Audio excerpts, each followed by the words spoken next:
hal-hal seperti apa sih sebenarnya yang sering dilupakan dari ADART ini begitu? Ya, silahkan Kang Mas.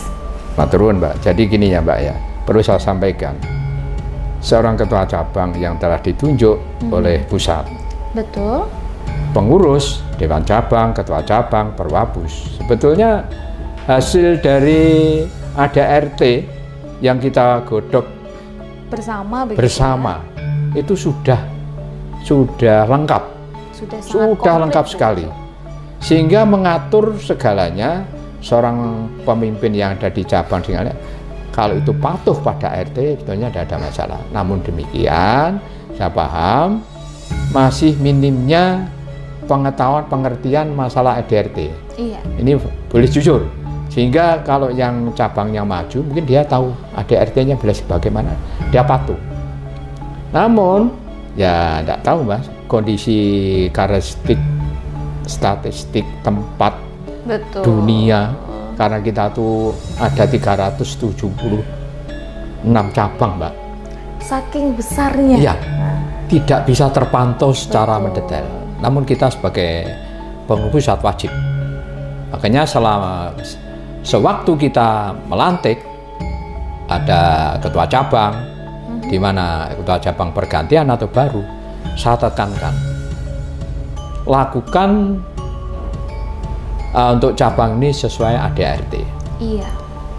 Sesuai apa yang menjadi tanggung jawab saudara. Betul. Sehingga beliaunya adik-adik kita tuh tidak mencolot. Artinya mencolot gimana? Permasalahan di cabang itu sudah ada aturan. Kalau itu internal cabang, masalah ranting, rayon, pelatihan, sudah itu tanggung jawabnya cabang. Jangan sampai tahu-tahu dari ranting, tahu-tahu dari rayon, itu meloncat langsung ke pusat, apalagi langsung ke dewan pusat. Nah itu kurang, itu kan lucu. Begitu, ya? Iya Mbak. Contoh aja, seorang presiden RI, tidak mungkin dia ngurusi RT, RW, bupati, tidak mungkin. Iya. Nah itu loh Mbak. Jadi garis besarnya itu. Makanya perlu saya sampaikan bahwa inilah seorang ketua cabang yang berbeda harus benar-benar saya sampaikan, orang yang memahami ADART, sehingga nanti tidak terjadi kebocoran-kebocoran, terutama masalah pengesahan Mbak ya. Iya. Ini yang sangat rawan. Batas umur itu juga perawan juga. Rawan, karena tidak tahu itu apa. Ketua cabang sampai dewan cabang sampai itu tahu atau tidak tahu permainan dari ranting. Nah ini sekarang mari kita tertibkan. Intinya bahwa sebagai ketua cabang, dewan cabang harus turun ke bawah Mbak. Iya. Karena tidak ada hanya pokoknya gitulah. Ini seorang pemimpin harus berani turun ke bawah. Betul. Harus meninjau, melihat. Sudah diterapkan atau iya, betul? Nah ini harus pelan-pelan gitu. Harus.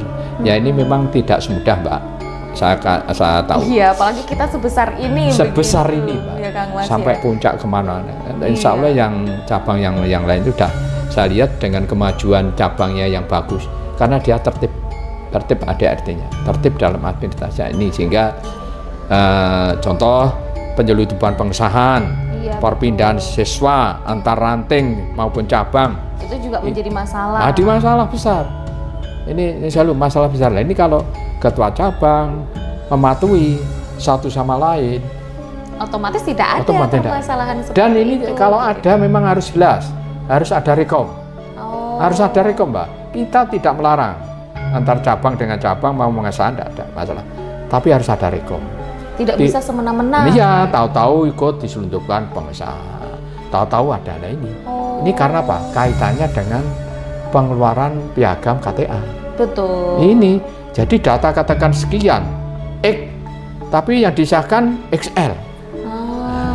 Kan rugi ya, kasihan adik-adik. Ini karena yang saya oknum. Saya tidak menyebut. Bukan semuanya tapi oknum. Oknum. Iya. Ya, ini untuk melalui inilah.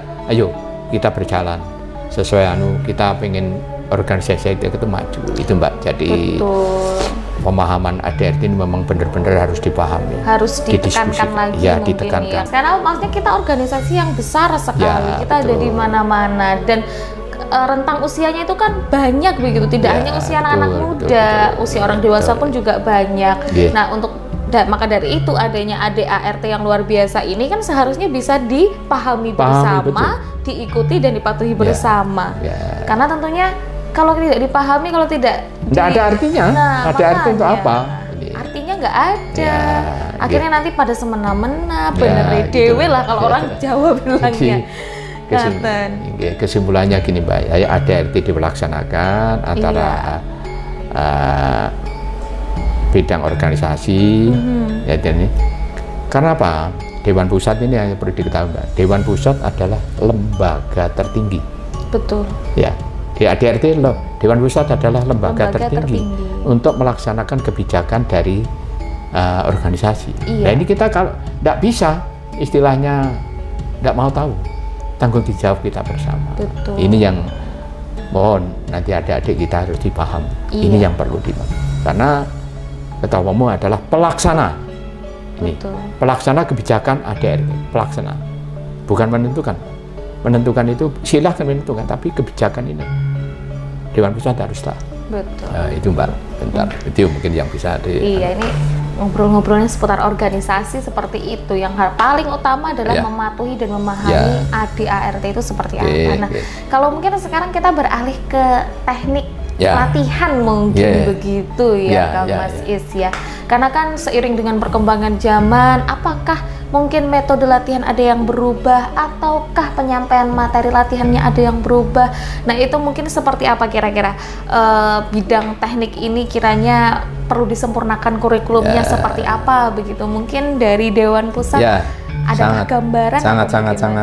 Sangat perlu sekali Mbak. Jadi gini ya, bidang teknik ini adalah salah satu wujud bagaimana dengan adanya akseleratif perkembangan ini kita harus punya kemajuan yang sangat luar biasa. Artinya bidang teknik sudah saya tekankan melakukan tindakan-tindakan yang lebih profesional, menciptakan atlet-atlet pelatih, terutama membuat program pelatih ini. Program untuk pelatih berarti? Iya, jadi pelatih ini harus betul-betul dididik di pusat, di mana supaya dia nanti dalam melatih ini sama, istilahnya kalau dosen, guru, dia tuh punya pengetahuan yang cukup. Betul.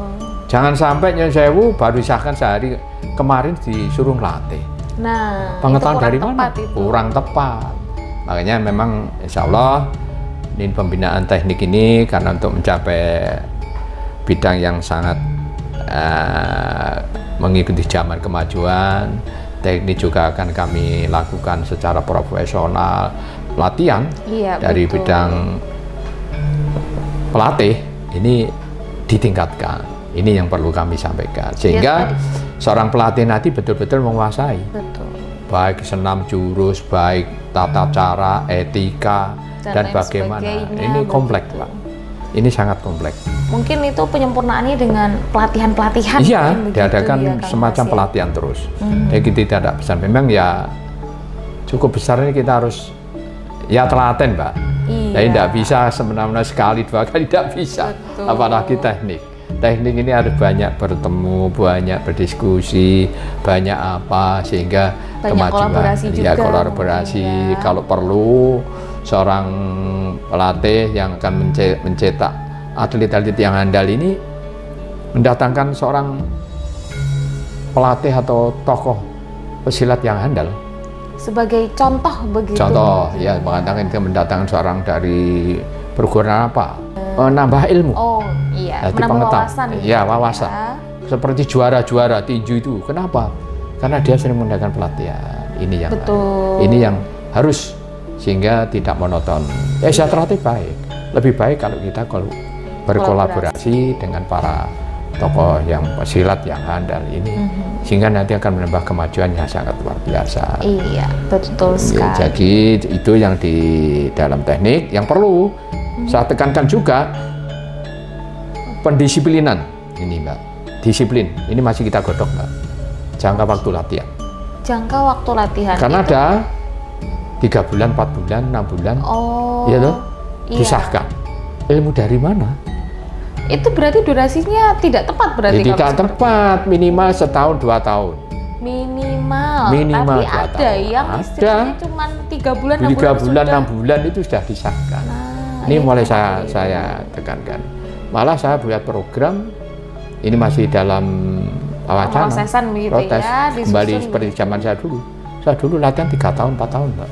Baru bisa disahkan. Baru bisa disahkan. Tidak segampang sekarang. Tidak segampang itu latihan itu. Ini kami masih dalam godok. Dewan Pusat hanya memberikan masukan, belum merupakan kepastian. Betul. Nanti apa kita koordinasi. Keputusannya seperti apa? Ini kita harus kita sesuaikan. Tidak semata-mata saya selaku Ketua Dewan Pusat menentukan, tidak. Nggak saklek lah. Ya, nggak saklek. Itu juga peningkatan keselamatan dalam latihan. Untuk siswa, putri, remaja, dan dewasa harus terpisah. Jadi gini, dulu dalam waktu latihan saya, terkembangan ini, latihan untuk anak-anak, remaja, dewasa, laki-laki, perempuan, dicampur, dipisah, Mbak. Oh, dipisah. Selama ini kan dijadikan satu. Oh, iya. Makanya nanti saya instruksikan untuk dikembalikan lagi, untuk dipisah begitu ya? Karena ya kita jaga semacam kredibilitas seorang ibu perempuan. Betul. Kalau latihan pulang sampai jam 2 malam, 3 malam itu kan tidak baik. Iya. Makanya saya kembalikan latihannya harus minggu bebas. Jadi untuk menghindari hal-hal yang tidak baik. Itu Mbak ya. Jadi kita kembalikan. Saya punya prinsip kembali ke jati diri. Ya sinilah kembali ke jati diri. Ekstra berkembang baik, tapi organisasi baik, watak sifat perguruan juga berjalan dengan baik, etika dan segala hal. Nah ini butuh waktu. Butuh ini dari cabang yang Mama Maya DRT ini kita mulai, ayo kita garap. Sehingga ini harus difahami sekali lagi ketua cabang dimanapun harus paham. Betul. Itu Mbak. Oke.